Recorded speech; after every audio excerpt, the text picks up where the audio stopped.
Good morning. Welcome to another Think Tank, everyone.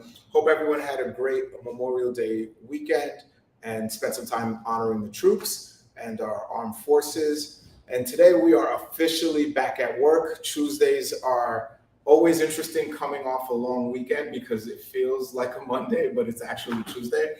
For those of you who haven't met me yet, I'm Olivier Lewis. I manage and own the Cranford office. So this think tank today, we are going to talk about setting expectations. And we are live in Cranford, so if anyone here has some questions or wants to chime in, please feel free. So I'm going to dive right into it. Setting expectations is very important because a lot of times we jump right into the relationship with our buyers and sellers and don't take the time to set expectation. And then later on, there's a breakdown in communication or breakdown in the process because expectations were not set. So setting expectations is definitely something you need to do up front. You need to understand, and they need to understand as well what the expectations are from both sides. It's not a one-way street. This is a two-way street between you and the buyer, you and the seller, and vice versa. So let's start out with buyers. Setting expectations are best, to me, done through a consultation. So for those of you, if anyone here is not doing buyer consultations, I strongly suggest you start to do buyer consultations, and it could be in person preferably, but even if you did one through Zoom, a buyer consultation really allows you to explain the process, show your value, and also set the right expectations. Zoom, online, anything, but you have to walk them through. If not, you just become, lack of better words, a tour guide. Right? If you're not showing value and consulting with the buyer and you're just running out to show them 2, 3 houses and then I'll email you listings, where's your value? What's the expectation? Do they know the process? Are you committing them to working with you because you've impressed them or wowed them? Right? So the consultations really allow you to win them over, but also set expectations so later on there's not a breakdown in any of the communication. Especially now, would you guys say buyers think it's an easy process to get a house? They think it is, right? They have no idea the hurdles and the headaches we have to jump through to get them into a home. Now, we're not looking to scare them when we set the expectations of the market, but they do need to understand the market. Again, not scare them and discourage them and make it seem like it's impossible. Our jobs is to make the impossible seem possible.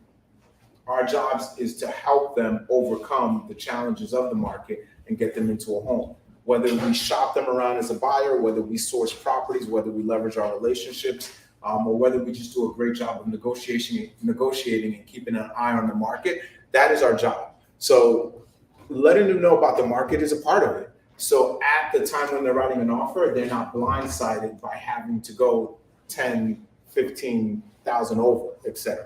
Or when the listing agent counters, is there an appraisal gap? They're not blindsided by that. Now, we're not suggesting they limit inspections. We're not suggesting they overpay beyond the appraisal, but we should let them know what's going on in the marketplace. So when this comes up, it's not a first time. They're not going to take 2, 3 days to think about it and lose out on the time frame of making the offer. But that's why setting those expectations of what the market is so important because it allows the buyer to understand and have time to digest and process it. So once it's time for them to make an offer, they're not making a rush decision. There's no buyer's remorse because they've already processed all this stuff in their head, right? I was a big fan in my production days. I would sit down and I'm going to age myself with this. Does anyone here remember when Panera used to only have half-hour Wi-Fi? Mm-hmm. Right? So Panera used to have half-hour Wi-Fi. I would do my consultations there, and I would have to limit it to half hour because once you were done, there was no more Wi-Fi. And I would log in through the MLS and say, Megan, what you're looking for, 4 beds, 2.5 baths, finished basement, 2-car garage, walking distance to the train, etc. Let's do a search.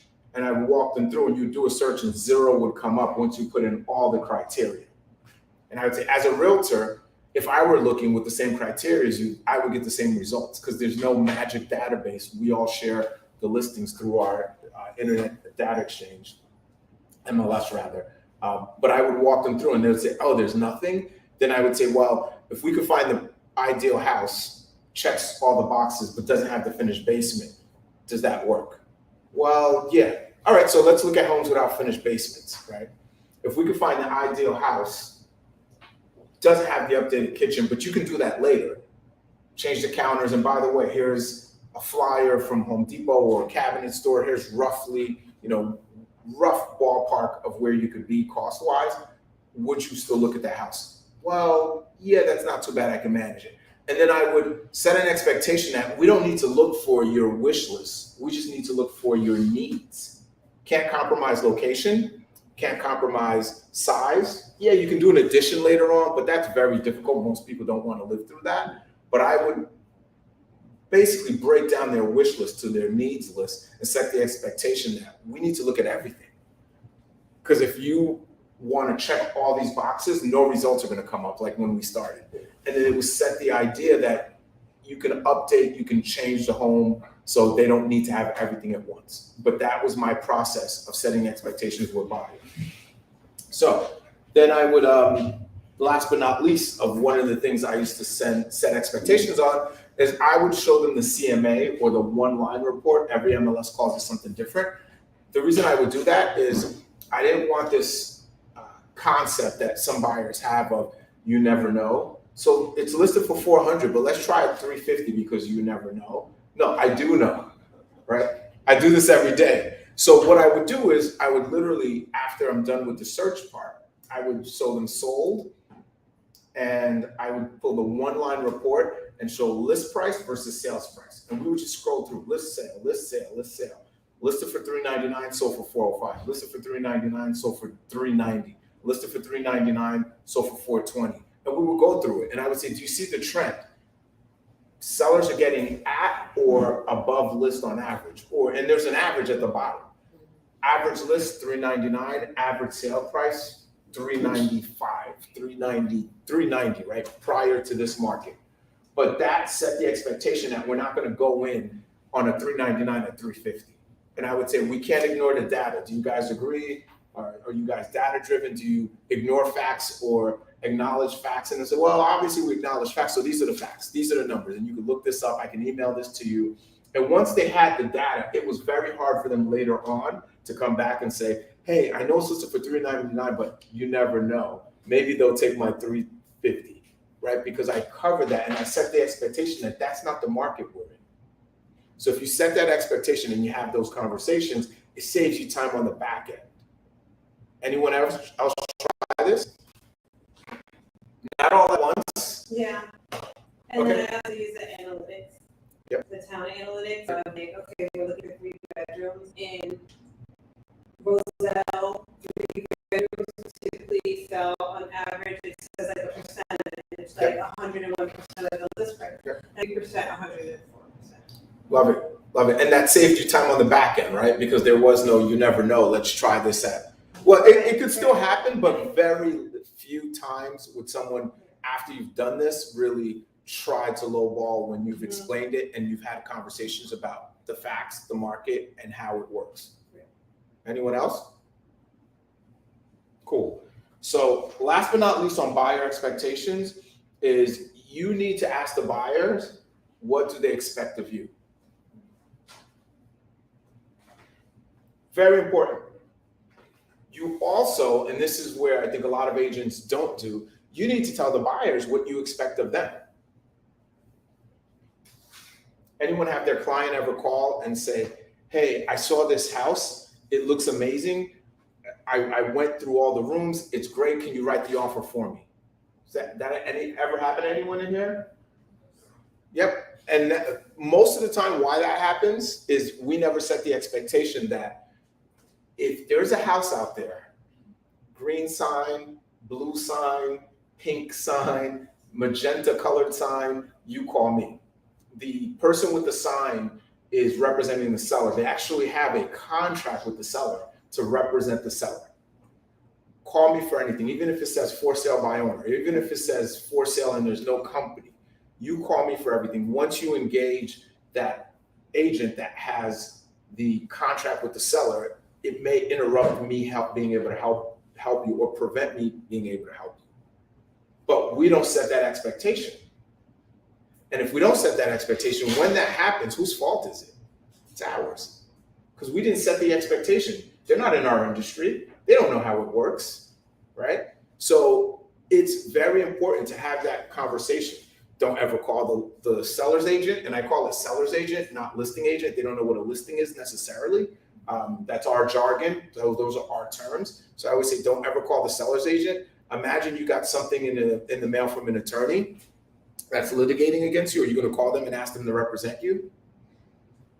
And when I put it that way, they all like, oh no, well, that agent has a contract with the seller. That's how they're able to put the sign and market the property. And they're working in the seller's behalf. Now, there are dual agency situations where they can represent both, but do you want that? Or do you want me that's your advocate? And by the way, I never will give you a bill and you're not gonna have to write me a check, right? We can't say our services are free. We cannot. NAR put that law out, I think it was 2 years ago, but fact of the matter is 99% of the time, we're not giving them a bill or an invoice, and they're not writing us a check. They're not on the HUD we're not on the HUD as a line item, right? So I set that expectation. Do you know what happened? Because I set that expectation, very seldom did my clients go see homes without me. Very seldom did they call the listing agent and then say, oh, I set up an appointment for us through this agent, right? And then now you got to dispute it. The agent's pissed at you. You wasted their time, or the client, wasted their time. But it's setting expectations. And it goes back to the consultation. Because if you just get a lead, call, an opportunity, you show the house, and you don't have any form of consultation, when do you get to set these expectations? You don't. You're just emailing listings and you're just someone else opening the door. There's no real rapport built. There's no commitment. And you're just like every other agent that opened the door for them. So setting expectations is key. We don't think about it sometimes, but you guys see through these examples how important it could be and critical to your business, right? Anything on this with expectations of buyers? One last thing that it's not really our job, but sometimes you want to reinforce it. I think Lionel and Christine, we had a deal died maybe not dead, who knows? It may die. It may die, but we had a deal possibly die because the buyer took all this money out of their account, right? We've all had buyers go buy furniture, buy cars, or what's even worse, not be prepared for closing costs. Now, it's not our job necessarily, but in this case with that Christine deal, the buyer wasn't aware of all the costs and they took a big chunk of money out of their account. And guess what? Expectations weren't set from the lender that you need X amount of money, you cannot touch it, don't go buy a car, don't go buy furniture. And we think it's a given because we know this, but it's not a given for someone that's not in our industry. And this isn't our role, but set the expectations with the lender. Hey, did you walk them through all this stuff? Or set the expectation with the buyer. You need to talk to your lender about what to do, what not to do, what to do with your money, how to move with pulling credit, applying for stuff. Like, talk to your lender about that. When we don't do it and the deal blows up, who should we blame? Us. Even though we're not the lender, we are driving and steering this ship. And it's our job to delegate. You don't have to do everything. You can call someone else and say, hey, lender, you do that. Hey, attorney, you do that. But we are in charge. We are hired to navigate the process, not open a door. Not open a door. My 7-year-old could figure out a lockbox and open a door, but he can't navigate the process yet. We're here to navigate the process. So you have to do that. Set expectations with the lender, set expectations with the attorney. I hate when I had to do an attorney's job. Did you order type?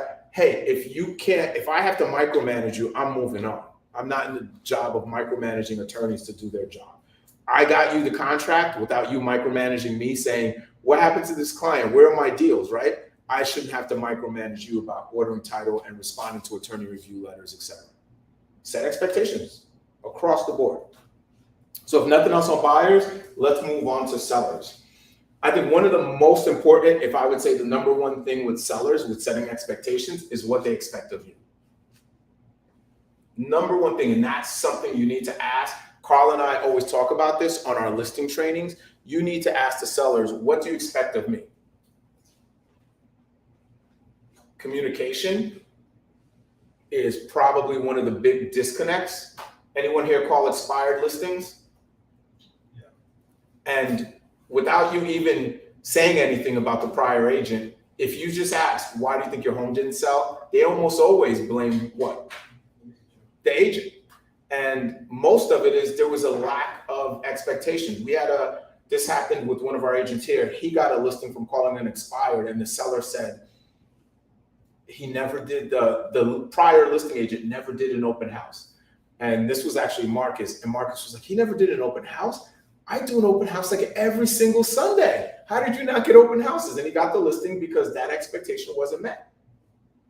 Now, he did commit to doing an open house every Sunday until the house was sold, but he got the listing and subsequently sold it, right? But it's expectations and asking them. If a seller told you on a listing appointment, well, I just expect you to do an open house every Sunday, who here would say, I volunteer, I do it, right? Because you want the listing. But if you don't ask that question, you don't know that open houses is their trigger, because maybe they walked in and fell in love with an open house. Maybe their mom was a realtor and had them sit open houses every Sunday. Who knows, right? But you need to ask that question from a seller. What are your expectations of me? Right? Set the bar. How do you want to communicate? Communication is key. And once there's a breakdown in communication, there's a breakdown in the relationship and a breakdown in your sales process and possibly the sale. But you have to ask those questions. So, set the stage after you find out what the expectations are. Find out what they expect of your marketing. For those of you that are listing agents and carry 5, 10, 20, 30 listings, you can't be at every open house. You need to tell them up front that you're not going to be there. Because Sunday morning, when some random agent comes through and they look at their Ring camera or Nest and they see it's not you, that's not what they were expecting, right? So you need to set that expectation. I used to set the expectation a lot with showing time. After they sign the listing and we're committed, I would say, by the way, I'm on the road, I'm in front of clients like with you for the last hour, so I'm not always able to answer my phone. So I have a team that works with me that schedules all the appointments. They are going to call you to schedule and also email you feedback. How do you prefer that happens? Call, text, email, or all three? Do you want a confirmation? Is it a go and show? I set that expectation. So they never expected Olivier to call and say, John, Mary's coming today at 5 o'clock to see the house. Because I set the expectation that I will never do that. And then I set the expectation that I am great at the marketing. I am great at negotiating the deals and taking care of the process. But I'm not great at sitting there at an open house trying to get buyers to want to buy your house if they don't want to buy your house.